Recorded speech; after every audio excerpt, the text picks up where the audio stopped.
최근에 그 엽기 행각들이라고 하나요? 이게 지금 계속 보도가 되고 있죠. 뭐 예. 세보니까 9건 정도가 됩니다. 가장 가까워 있는 김해 봉하마을 고 노무현 대통령 묘소를 참배했는데 방명록에다가 사람 사는 사회라고 적었다면서요. 예. 뭐 퇴주잔 시리즈도 있었고요. 예, 김태규 기자님도 소개를 해주셨는데 예. 그 퇴주잔 해명을 내놨는데 제례는 뭐 가문마다 다르다 이렇게 썼는데 그 제례를 또 맞춤법이 틀렸다고 해요. 그 맞춤법을 2번이나 틀렸다고 합니다. 네.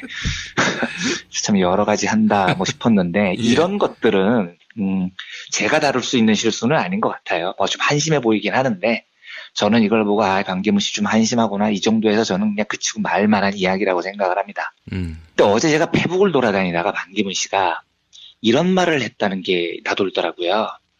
정당에서 활동을 안 하니 혼자서 하니까 돈이 너무 많이 든다.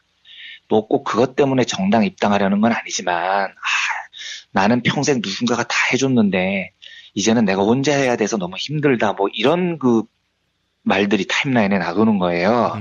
그래서 설마 그런 말을 했겠나 싶어서 제가 원문을 계속 열심히 찾아다녔습니다. 예. 그리고 그 말의 원문을 찾았어요. 이거 읽고 나서 이분이 진짜 제대로 미쳤나 싶더라고요. 사정이 이랬습니다. 그 16일 그 김해 봉하마을을 다녀와서 반기문 씨가 김해 한 치킨집에서 기자들과 대화를 나눴대요. 치맥을 먹으면서요. 예. 그런데 이걸 비보도를 전제로 만났다는 거예요. 오프 더 레코드로요. 좀 허심탄회하게 이야기해보자 뭐 이랬다는 거죠. 그런데 그걸 어느 언론사가 비보도를 깨고 보도를 했습니다. 그랬더니 이제 이데일리가 취재기자의 기억과 수첩을 근거로 대화의 전문을 실었더라고요. 그래서 제가 그걸 먼저 읽어보겠습니다. 예. 기자가 질문하면 반기문의 대답입니다. 예. 정치 세력이 필요하다고 생각하지 않는가? 나는 지금 당이 없고 세력이 없지 않나. 문재인 전 더불어민주당 대표나 박지원 국민의당 대표에 대해서는 조직이 엄호 사격을 해주는데 나는 그런 사람들이 없다. 당이 없으니 돈과 관련된 문제가 매우 힘들다. 나는 지금까지 고용인이었지만 이제는 고용주가 됐다. 정부와 유엔에서 봉급을 받았지만 이제는 전부 다 내가 해야 한다. 사무실을 43평짜리와 32평짜리 2개를 빌렸고 자동차 2대와 운전사, 비서, 항공료 등을 전부 내 개인 돈으로 내야 한다. 기자가 다시 묻습니다. 네. 입당을 빨리 하는 게 편하지 않을까? 그 답을 이렇게 합니다. 두고 봐야 한다. 꼭 돈 때문만은 아니고 그런 예를 든 것이다. 나는 과장하고 국장하고 차관보 장관이 될 때 가방만 들고 몸만 움직이면 됐었다. 사무실도 있었는데 이제는 사무실까지 전부 내가 해야 한다. 나는 경험이 있어서 정책을 발표하는 것 등은 할 수 있지만 조직과도는 아예 해보지 않았기 때문에 잘 못한다. 이제까지 평탄하게 조직 속에서 살았다. 이렇게 얘기를 합니다. 네. 제가 이걸 보고 이 사람은 제가 생각했던 것보다 훨씬 더 강도 높은 또라이구나 하는 생각이 들었습니다. 네. 아니, 국민들한테 검증을 받아야 될 대중정치인이요. 아무리 오프 더 레코드라고 해도요.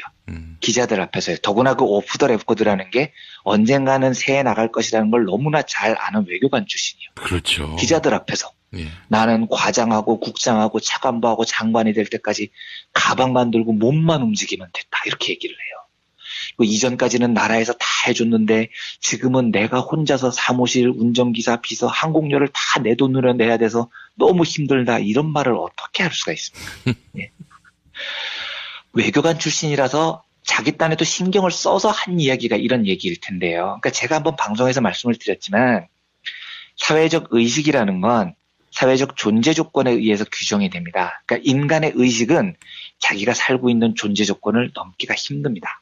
그러면 반기문 씨는 자기 말대로 평생을 과장하고 국장하고 차관보하고 장관하고 유엔 사무총장 했기 때문에 가방만 들고 누가 의전 다 챙겨주고 자기는 몸만 움직인 사람이에요. 이게 이 사람의 존재 조건입니다. 그러면 이 사람의 의식은 100% 나는 당연히 가방만 들고 몸만 움직여도 되는 사람이야. 이게 몸에 배어버리는 겁니다. 이런 사람들은 절대로 서민들의 삶을 알 수가 없습니다. 보세요. 말하는 거. 항공권도 내 돈으로 내니까 너무 힘들다잖아요. 비서도 내가 월급 주니까 너무 힘들잖아요. 아니 항공권은 원래 네 돈으로 내는 거예요. 그리고 네가 비서를 채용을 했으면 월급을 네 돈으로 주는 게 당연한 겁니다. 그런데 이 사람은 이게 힘드니까 정당에 들어가야 돼. 이 난리를 치고 있습니다. 이 사람들은 기본적으로 뭘 모르냐면요. 정당에 들어가면 정당이 자기를 서포트해주는 조직으로 알고 있습니다. 평생을 그렇게 서포트를 받고 살았기 때문에 그런 겁니다. 예. 아, 내가 돈 쓰니까 너무 힘들다. 정당 들어가야지. 정당에만 들어가면 비행기 값도 누가 내주겠지? 비서도 해주겠지? 야, 신난다. 정당을 이 정도 존재로 생각하는 겁니다. 정당이라는 건 정당을 지지하는 국민들을 대변하는 조직이고요. 물론 예. 그 조직에서 대선 후보가 된다면 경쟁을 뚫고 그렇다면 정당에서 당연히 서포트를 해주겠죠. 하지만 정당은 본래 그런 존재가 아닙니다.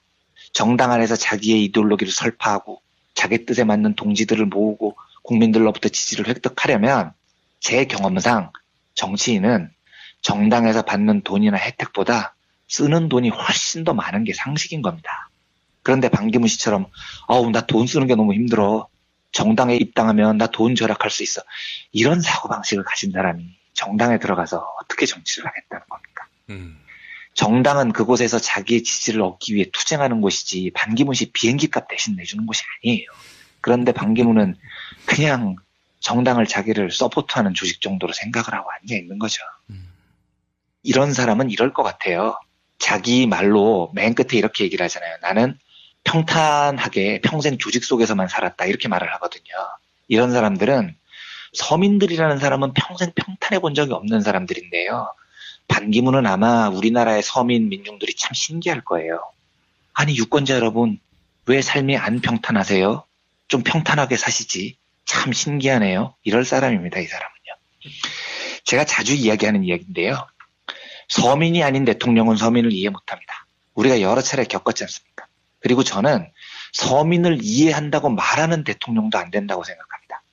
서민을 이해하는 대통령이라는 말은 나는 서민이 아닌데 서민을 머리로 이해하려고 노력한다 이런 말이잖아요. 이런 사람을 왜 뽑냐고요. 우리가 우리의 존재를 왜 이해를 시켜야 됩니까? 우리가 주인인데. 이게 자꾸 통용이 되니까 정치인들이 서민 코스프레하고 버스비 암기하고 다니는 겁니다. 버스를 타본 적도 없는 놈들이요. 10원 단위까지 암기해서 서민을 이해하는 척이나 하고 말이죠. 제일 좋은 방법은 이거예요. 그냥 서민을 뽑으면 됩니다. 서민이 아닌 놈, 서민을 이해한다고 하는 놈, 이런 놈들 말고요. 그냥 서민 그 자체에서 우리 대표를 뽑으면 됩니다. 우리 옆에 있는 사람을 뽑으면 돼요. 반기문 씨처럼 평생을 과장하고 국장하고 차관보하고 장관해서 가방만 들고 몸만 움직이면 되는 사람 말고요. 그냥 내가 내 돈 내고 항공권 끊는 게 당연하고요.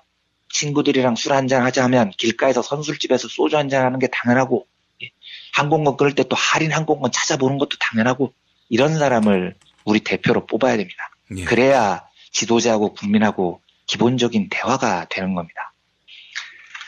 하여간 제가 그 살다가 대중정치 하겠다는 사람 중에 나는 내 돈 내고 뭘 해본 적이 없어를 이렇게 당당하게 외치는 정치인은 처음 봤습니다. 네. 하다못해 사기꾼 이명박조차도 내가 노점상 해봐서 아는데 이러면서 서민 코스프레를 하는데 예, 반기문은 참 희한한 사람이었습니다. 반기문 씨는 지도자가 되면 박근혜 시즌2가 분명하게 될 겁니다. 서민 코스프레를 해도 뽑지 말자고 할 판에 대놓고 나는 서민이 아니다라고 말하는 사람이 지도자가 되면 나라가 어떻게 되겠습니까? 서민의 한 사람으로서 반기문 씨에 대해서 정서적인 적대감이 진짜 어제 최고 데시벨까지 올라서 이 뉴스를 소개해드렸습니다. 예. 아이고 참 이게 자기가 직업이 없으면은 네. 체면이고 나발이고 뭐 없어지나 봐요. 그러니까요. 이해가 안 됩니다 정말. 예전에 엄기영 한나라당 네. 강원도지사 후보 MBC 사장도 하셨고 앵커로서 그야말로 일가를 이루신 분인데. 그럼요. 아니 그 양반이 뭐가 아쉬워서 자기를 MBC 사장직에서 내쫓은 한나라당 품에 안겨가지고 말이죠. 그러니까요. 이건 결국 우리가 이해할 수 없는 거는 네.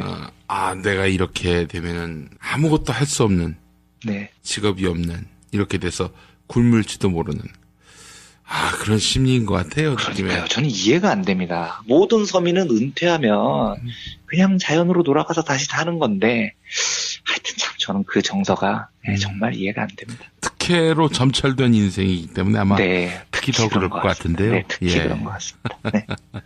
자, 생계형 대통령을 우리가 세울 수는 없지 않습니까? 그렇죠. 예. 정말 서민의 대통령을 세워야 됩니다. 이번만큼은요. 예. 반기문 씨의 드러난 민낯을